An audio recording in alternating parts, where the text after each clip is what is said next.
Great pranks that totally backfired. Fake kidnapping. In March of 2013, residents of Manhattan were terrified to see a couple named Melody DeJesus and Christian Joe apparently chased down and abducted by two hooded men. After NYPD was called, a 3-day manhunt ensued with door-to-door searches and vehicle checkpoints, where it was eventually discovered that the whole abduction was actually a prank to whisk the couple away for a birthday celebration. Emails, texts, and relationships had to be verified before the case was eventually dropped. Candy versus cash. On April Fools of 2005, Narisha Gill thought she won $100,000 after listening to a radio show for several hours and becoming the 10th caller. When she showed up to the radio station in Lexington, Kentucky to pick up her prize, she was told to show up later. When she came back, she found out the station's manager only left a $100,000 candy bar. Unamused, Gill complained to the station, who only offered her $5,000, but Gill ended up suing the radio station for the remaining $95,000, and the DJ who hosted the show left the station. Armed robbery. In 2014, Justin Orman was working at the Interstate Battery System near Detroit, Michigan, when his boss asked him to do an errand of picking up inventory and payments from a nearby auto parts store. When Orman arrived, he was greeted by two men in hoodies who ordered him to surrender any valuables and frisked him against a wall. Orman thought he was the victim of an armed robbery, but it turned out to be a prank devised by his boss. Orman was so devastated and scared from the experience that he is now suing his former employer for $25,000 in damages. Dog food dinner.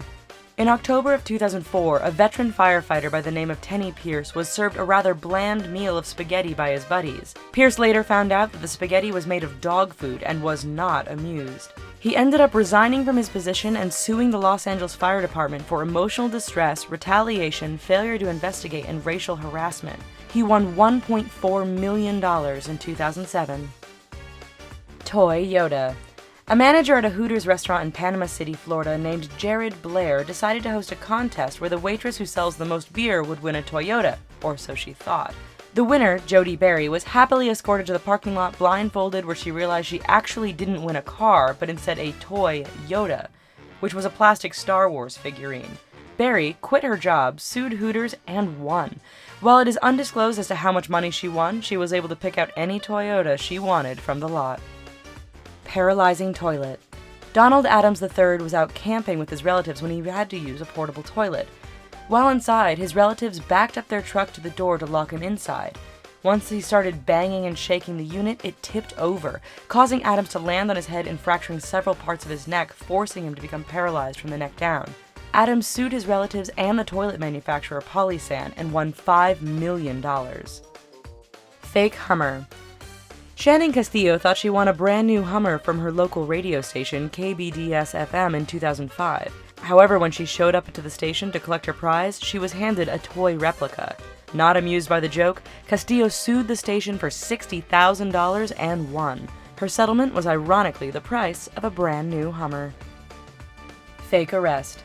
The Southwest Airlines Albuquerque stop is notorious for staging pranks and initiations for new employees. But one prank went too far when a brand new customer service agent sued the airline and the police for post-traumatic stress disorder. Marcy Feucherbach was put into extreme emotional distress after she was arrested in front of her colleagues and customers and taken away in handcuffs by the police, who were in on the joke. Feucherbach won her suit against the two companies and quit her job. Woman claims to kill her husband. Tennessee native Susan Tammy Hudson called her sister on April Fools in 2013 and claimed that she shot her husband and was cleaning up the mess. Hudson's sister called the police, who went to her house to investigate. After Hudson's husband came home from work, the police realized it was a joke, but instead of laughing, they slapped handcuffs on Hudson. While she was never arrested, she probably won't joke about something like that again. Fake shooting prank. A woman who worked at Virginia College in South Carolina was arrested and charged with disturbing a school, breaching the peace, and unlawful use of a telephone. On April Fools in 2014, Angela Timmons texted her daughter and told her there was a shooter at the college where she worked. Fearing for the worst, her daughter called the police, who rushed to the scene. Once it was realized that the whole thing was a hoax, the police were not amused and Timmons was arrested.